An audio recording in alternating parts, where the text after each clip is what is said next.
Hi hello నమస్తే welcome to blogging with Shiva. ఈరోజు నేను మీ ముందరికి మన మధురై సిరీస్లోని 9వ వీడియోతో మీ ముందరకు వచ్చేసాను అనమాట. ఇంతకీ ఈరోజు మనం చూడబోయే ఆలయం ఏంటంటే మధురై నుండి 12 కిలోమీటర్ల దూరంలో ఉన్న తిరుమోహూర్ అనే ఊరిలోని శ్రీ కాలమేఘ పెరుమాళ్ అనే ఒక ఆలయాన్ని అయితే మనం దర్శించబోతున్నాం అనమాట. ఈ యొక్క ఆలయము 108 దివ్య దేశాలలో ఒకటి. అంతేకాకుండా క్షీరసాగర మదనం అప్పుడు దేవతలు అమృతాన్ని ఇక్కడే పంచుకున్నారని, అలాగే స్వామివారు ఈ యొక్క ప్రదేశంలోనే మోహిని అవతారాన్ని ఎత్తారని చెప్పేసి అయితే స్థల పురాణం ప్రకారం అయితే ఉంది. అంతేకాకుండా ఈ యొక్క ఆలయం దాదాపు 2000 సంవత్సరాల నుండి 1500 సంవత్సరాల క్రితం పాండ్యరాజులచే నిర్మించారని అయితే చెప్తున్నారనమాట. ఇప్పుడు మనం ఆ ఆలయం వద్దకు వెళ్ళి ఆ ఆలయం తాలూకా పూర్తి చరిత్రను అయితే తెలుసుకుందాము. అంతకన్నా ముందు ఈ యొక్క ఆలయానికి ఎలా వెళ్ళాలి అంటే మధుర మీనాక్షి అమ్మవారి ఆలయం నుండి 4 కిలోమీటర్ల దూరంలో మనకి పెరియార్ బస్ స్టాండ్ అనేసి ఒక బస్ స్టాండ్ ఉంటుంది.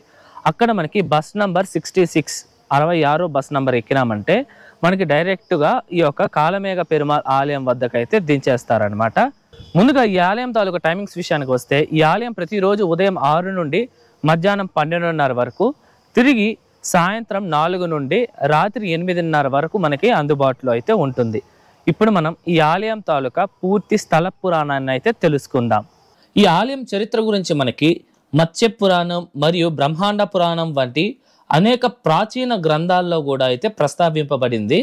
హిందూ పురాణాల ప్రకారం పూర్వం భస్మాసురుడు అనే ఒక రాక్షసుడు అయితే ఉండేవారు. ఇతడు ఒక శివభక్తుడు అనమాట. ఈయన ఆ ఒక పరమేశ్వరుడికి ఎంతో కఠోరమైన తపస్సునైతే చేస్తారు. అప్పుడు శివుడు ప్రత్యక్షమై ఏ వరం కావాలో కోరుకోమని అడగ్గా ఆ ఒక భస్మాసురుడు తాను ఎవరు తలపైనైతే చేయి వేస్తారో ఆ ఒక వ్యక్తి వెంటనే భస్మం అంటే బూడిదవ్వాలి అని అయితే వరం అడుగుతారు. దాంతో పరమేశ్వరుడు ఆ ఒక వరాన్ని ఆ ఒక రాక్షసుడికైతే ప్రసాదిస్తారు. అప్పుడు భస్మాసురుడు ఆ వరం ఫలిస్తుందా లేదా అని శివుని తలపైనే చెయ్యి పెట్టడానికైతే ప్రయత్నిస్తాడు. అప్పుడు పరమేశ్వరుడు ఆందోళనతో శ్రీ మహావిష్ణువు యొక్క సహాయం అయితే అడుగుతారనమాట. అప్పుడు శ్రీ మహావిష్ణువు ఒక అందమైన స్త్రీ రూపాన్ని అయితే ధరిస్తారు.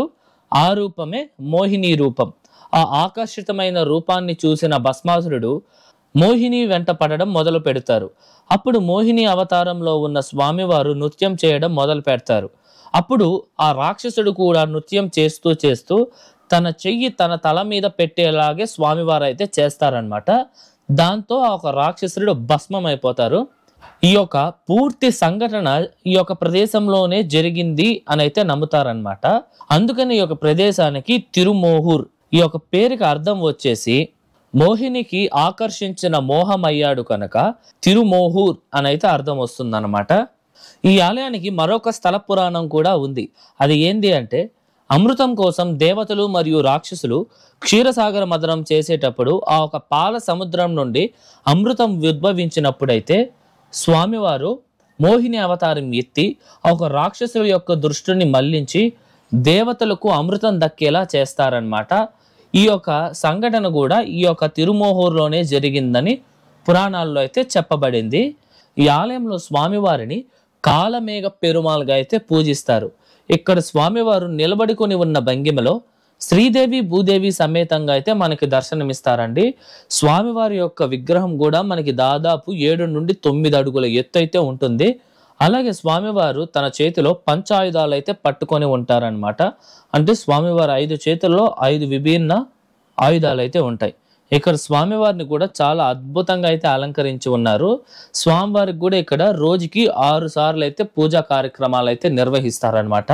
నాకైతే దర్శనం చాలా చాలా అద్భుతంగా అయితే జరిగిందనమాట.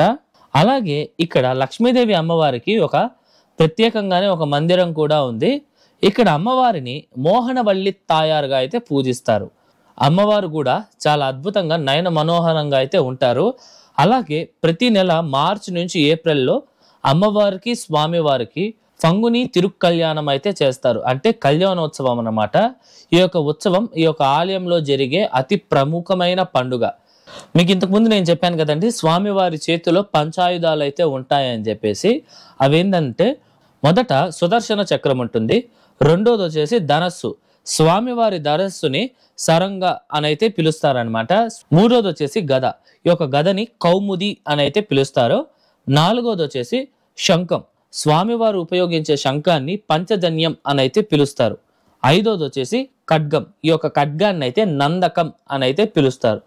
ఈ యొక్క 5 ఆయుధాలలో మొదటి ఆయుధమైన సుదర్శన చక్రం అయితే ఈ యొక్క ఆలయంలో అయితే ఉంటుంది. సాధారణంగా సుదర్శన చక్రం అయితే చాలా తక్కువ ఆలయాలలో అయితే ఉంటుందన్నమాట. ఉదాహరణకి శ్రీరంగము, శ్రీవెల్లిపుత్తూరు, అలాగే కాంచీపురంలోని వరదరాజస్వామి వారి ఆలయాలలో అయితే ఈ యొక్క సుదర్శన చక్రం ఉంటుంది. కానీ ఈ ఆలయంలో ఉన్న సుదర్శన చక్రం వాటికన్నా విభిన్నంగా అంతే శక్తివంతంగా ఉండడం ఈ ఆలయం తాలూకా ప్రత్యేకత అయితే చెప్పుకోవచ్చు. విషయానికి వస్తే ఈ యొక్క సుదర్శన చక్రం ముందు భాగంలో మనకి చక్రతాళ్వార్ వారు అయితే ఉంటారు. ఇంతకీ చక్రతాళ్వార్ అంటే ఎవరో కాదండి, సుదర్శన చక్రం యొక్క శారీరక రూపం. అదేంటండి, ఒక ఆయుధానికి మానవ రూపం ఉంటుందా అని అడిగితే ఖచ్చితంగా ఉంటుంది. ఆ ఒక రూపాన్ని మనం ఆయుధ పురుష అని అయితే పిలుస్తాము. అలా వచ్చిన సుదర్శన చక్రమే ఈ యొక్క చక్రతాళ్వార్ వారు. ఈయనకు ఉన్న మరొక పేరు చక్ర పెరుమాల్. ఈ ఆలయంలోని సుదర్శన చక్రం పైనే మనకి ఈ యొక్క చక్రతాళ్వార్ వారు 16 చేతులతో ఉంటారు. అలాగే ఆ ఒక 16 చేతుల్లో 16 వివిధ రకములైన ఆయుధాలు కూడా పెట్టుకొని ఉంటారనమాట. అలాగే చక్రతాళ్వార్ వారి వెనకనే మనకి యోగ నరసింహస్వామి వారు అయితే కనిపిస్తారు. స్వామివారు తన 2 చేతుల్లో ఒక చేతిలో శంఖాన్ని అలాగే మరొక చేతిలో చక్రాన్ని పట్టుకొని అయితే మనకి దర్శనం అయితే ఇస్తున్నారు. ఇక్కడ నరసింహస్వామి వారిని అయితే పూజిస్తే భయాలు పోయి ధైర్యం వస్తుందని అయితే చెప్తారు. ఈ యొక్క కాళమేఘ పెరుమాళ్ ఆలయానికి ఎంతో అద్భుతమైన పుష్కరిణి అయితే ఉందండి. ఇది చాలా పవిత్రమైన పుష్కరిణి. ఈ యొక్క పుష్కరిణిని అయితే క్షీరభ పుష్కరిణి అని అయితే పిలుస్తారు. ఈ యొక్క పుష్కరిణిలో స్నానం చేయడం ద్వారా ఎటువంటి పాపాలైనా తొలగిపోతాయి అని అయితే చెప్తారు. మీరు చూస్తున్నారు కదండి ఎంత అద్భుతంగా ఉందో ఈ యొక్క కోనేరు. ఒక తామర కొలనులాగా చూడడానికి చాలా చాలా కళ్ళు విందుగా చాలా అద్భుతంగా అయితే ఉంది. నాకు చాలా బాగా నచ్చింది అనమాట ఈ యొక్క కోనేరు. అలాగే ఈ యొక్క ఆలయము 12 మంది ఆళ్వార్లలో ఇద్దరైన తిరుమంగై ఆళ్వార్, నమ్మాళ్వార్ వారిచే దివ్య ప్రబంధన శ్లోకాలలో ఈ యొక్క ఆలయం అయితే గొప్పగా కీర్తింపబడింది. ఈ ఆలయం మహావిష్ణువు యొక్క 108 దివ్య దేశాలలో ఈ యొక్క తిరుమోహూర్ కాళమేఘ పెరుమాళ్ ఆలయం కూడా ఒకటి. ఈ ఆలయానికి తిరుమోహూర్ అనే కాకుండా మోహనపురం, మోహన క్షేత్రం అని కూడా పిలుస్తారు. ఇదండి ఈ ఆలయం తాలూకా స్థల పురాణము. ఇప్పుడు మనం ఈ ఆలయం యొక్క పూర్తి నిర్మాణ చరిత్రను అయితే తెలుసుకుందాం. ఈ యొక్క ఆలయాన్ని పాండ్యరాజులచే 2000 సంవత్సరాల క్రితమే నిర్మించారని చాలా గ్రంథాలలో అయితే పేర్కొనబడింది.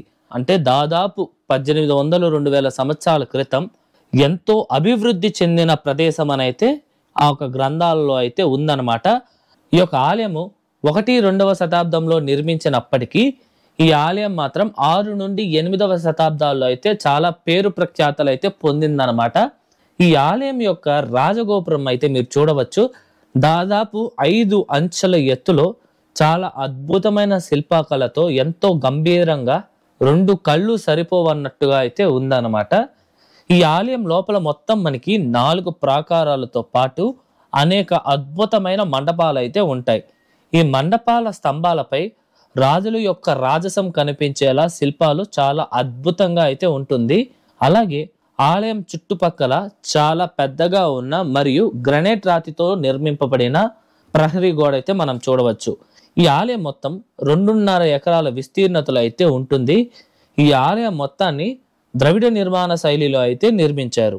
స్వామివారి యొక్క ప్రధాన మందిరం పైన ఉన్న విమానాన్ని అయితే కేతకి విమానం అని అయితే పిలుస్తారు. ఈ యొక్క కేతకి విమానంపై ఎందరో దేవి దేవతల యొక్క విగ్రహాలు కూడా మనం చూడవచ్చు. చాలా చాలా అద్భుతంగా ఉంటుందండి ఈ యొక్క విమానము. అలాగే ఈ యొక్క ఆలయాన్ని 12 నుండి 13వ శతాబ్దం కాలం మధ్యలో పాండ్యరాజైన సడైవర్మన్ సుందర పాండ్యన్ ఈ యొక్క ఆలయాన్ని అయితే ఎంతగానో అభివృద్ధి అయితే చేశారనమాట.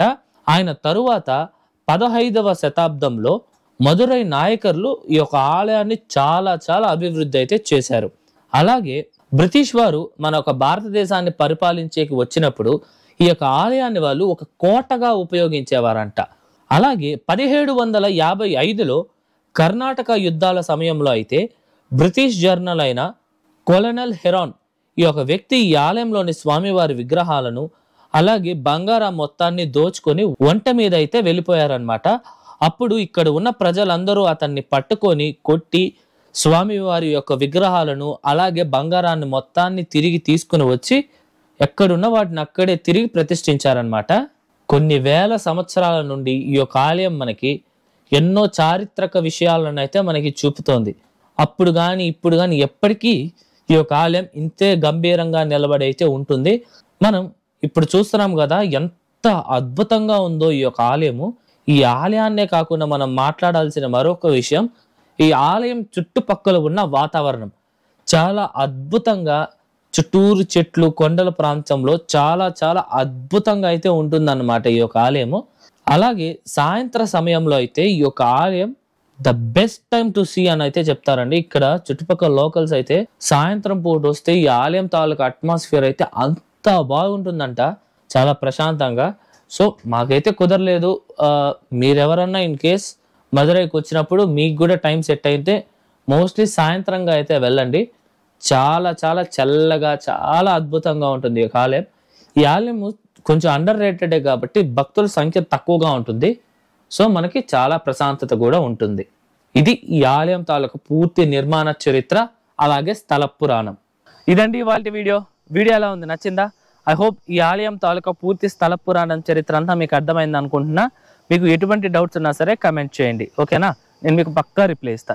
ఈ యొక్క ఆలయం కూడా ఒక అండర్ రేటెడ్ టెంపుల్ అని అయితే చెప్పుకోవచ్చండి. చాలా చాలా తక్కువ సంఖ్యలో ఉంటారు జనాభా. చాలా మందికి తెలియదు ఈ యొక్క ఆలయం ఉన్నట్టు కూడా. చాలా ప్రశాంతంగా ఉంటుంది. మీరు కూడా ఈ యొక్క మదురైకి వచ్చినప్పుడు ఈ యొక్క ఆలయాన్ని దర్శించండి. ఒక మంచి అనుభూతి అయితే మీరు పొందుతారండి, దాంట్లో నాదైతే గ్యారంటీ. ఓకే, ఈ వీడియోకి ముందు కూడా ఈ యొక్క మన మదురై సిరీస్లో దాదాపు 7 పురాతనమైన ఆలయాలు వీడియోస్ అయితే అప్లోడ్ చేస్తున్నాము. అంతేకాకుండా మన మదురై బ్లాగ్ వీడియో కూడా ఉంది. ఆ వీడియోస్ తాలూకా లింక్స్ అన్నీ మీకు డిస్క్రిప్షన్లో ఇచ్చాను. అంతేకాకుండా మన మదురై ప్లేలిస్ట్లోకి చూస్తే మీకు మదురై సిరీస్ అని ఉంటుంది, అందులో కూడా చెక్ చేయొచ్చు. ఇందులో 108 దివ్య దేశాలు, పాదలపెట్ట స్థలాలు, చాలా అద్భుతమైన ఆలయాలు అయితే ఉన్నాయి, చెక్ చేయండి. ఈ వీడియో నచ్చితే లైక్ చేయండి, మీ ఫ్రెండ్స్ అండ్ ఫ్యామిలీస్కి అయితే తప్పకుండా షేర్ చేయండి. మరొక మంచి ఆలయం వీడియోతో మీ ముందరకు వస్తా. అంతవరకు మీ శివవరప్రసాద్ సైనింగ్ ఆఫ్.